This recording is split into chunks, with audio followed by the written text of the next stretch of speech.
নমস্কাৰ আপোনালোকে চাই আছে পিআই নিউজ এতিয়া দিবলৈ লৈছো হাজোৰ সমষ্টিৰ এটা বিশেষ নিউজ কামৰূপ জিলাৰ হাজোৰ কয়া জনস্বাস্থ্য কাৰিকৰী বিভাগৰ পানী যোগান আঁচনিখন দীৰ্ঘদিনৰ পৰা বিকল হৈ আছে ফলত এটুপি বিশুদ্ধ খোৱা পানীৰ বাবে হাহাকাৰ কৰিবলগীয়া হৈছে বৃহৎ অঞ্চলটোৰ ৰাইজে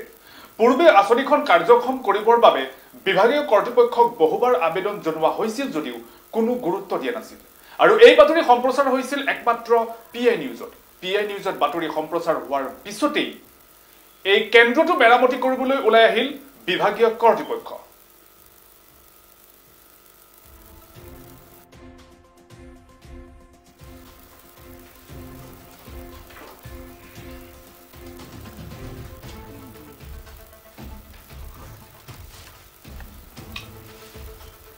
এইটোৱে হল হাজো কয়া জনস্বাস্থ্য কাৰিকৰী বিভাগৰ পানী যোগান আঁচনি দীৰ্ঘদিনৰ পৰা বিকল হৈ আছিল এই পানী যোগান আঁচনিখন যাৰ বাবে এটুপি বিশুদ্ধ খোৱা পানীৰ বাবে হাহাকাৰ কৰিবলগীয়া হৈছিল বৃহৎ অঞ্চলটোৰ ৰাইজে পূৰ্বে আঁচনিখন কাৰ্যক্ষম কৰিবৰ বাবে বিভাগীয় কৰ্তৃপক্ষক বহুবাৰ আবেদন জনোৱা হৈছিল যদিও কোনো গুৰুত্ব দিয়া নাছিল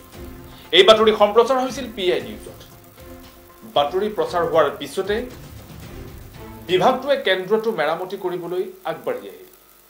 উল্লেখযোগ্য যে পূৰ্বে পানী যোগান আঁচনিখনৰ জৰিয়তে অঞ্চলটোৰ 200টা পৰিয়ালে বিশুদ্ধ খোৱা পানী লাভ কৰিছিল তাৰ কিছুদিনৰ পিছতেই এই পানী যোগান আঁচনিখন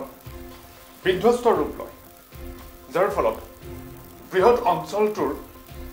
200টা পৰিয়ালে এটুপি বিশুদ্ধ খোৱা পানীৰ পৰা বঞ্চিত হৈ আছিল আৰু এই সমগ্ৰ বাতৰি সম্প্ৰচাৰ হৈছিল একমাত্ৰ পিআই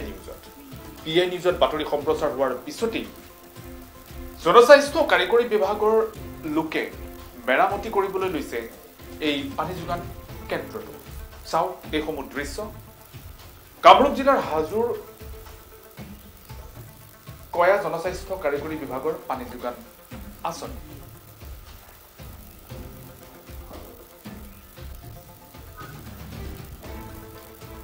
আগতে জংঘল আছিলে কিন্তু আজি দেখিছো বহুত মেৰামতি হৈছে এই বিষয়ে আমি পিআই নিউজৰ ফালৰ পৰা নিউজ পৰিবেশন কৰিছিলো ককচোন এটা কি কৰিব এতিয়া আমাৰ এটো বন্ধ হৈ আছিল মোটামুটি আজি 1.5-2 বছৰ মান বন্ধ হৈ আছিল এতিয়া ডিপাৰ্টমেণ্টে হেতু কৰিছে আৰু পিআই নিউজেও হেতু বধই হেৰি কৰিছে কাৰ হেৰিত হৈছে হেতু আৰু তেখেতসকলে জানে গতিকে হেতু এতিয়া ৰিপেয়াৰিং কৰি কামটো চলাব বুলি তাৰমানে জনা গৈছে গতিকে আমাৰ এই ৰাইজৰ তেতিয়া অলপ সুবিধা হ'ব নিউজক ধন্যবাদ দিছো আৰু এই ডিপাৰ্টমেণ্টক ধন্যবাদ জ্ঞাপন কৰিছো ইয়াতে যেটো আমাৰ কয়া ৰাজচক্ৰৰ অন্তৰ্গত যেটো জনস্বাস্থ্য কাৰিকৰী বিভাগৰ যেটো পানী যোগান আঁচনি এইটো আজি বহুত বছৰি ইয়াতে বন্ধ হৈ আছিল আমি পিআই নিউজৰ পৰা ইয়াতে বাতৰি পৰিবেশন কৰিছিলো কিন্তু আজি হঠাৎ দেখিলো যে ইয়াতে মেৰামতি কাম আৰম্ভ কৰিছে ককচোন এটো কি যে মেৰামতি কৰি আছে বা কি ধৰণৰ বা এটো কাৰ্যক্ষম কৰিব নেকি হয় এটো কাৰ্যক্ষম হ'ব অতি সোনকালে ইয়াত ঘৰে ঘৰে টেপ দিয়া হ'ব 188টা কয়া ৰাইজ ফেন সামৰি আৰু স্কিমটো ট্ৰান্সফৰ্মাৰটো বয়া হৈ আছিল নতুন কৰি দি দিব আৰু ঘৰটো সম্পূৰ্ণ অলপ মেৰামতি কৰি দিব ভাল কৰি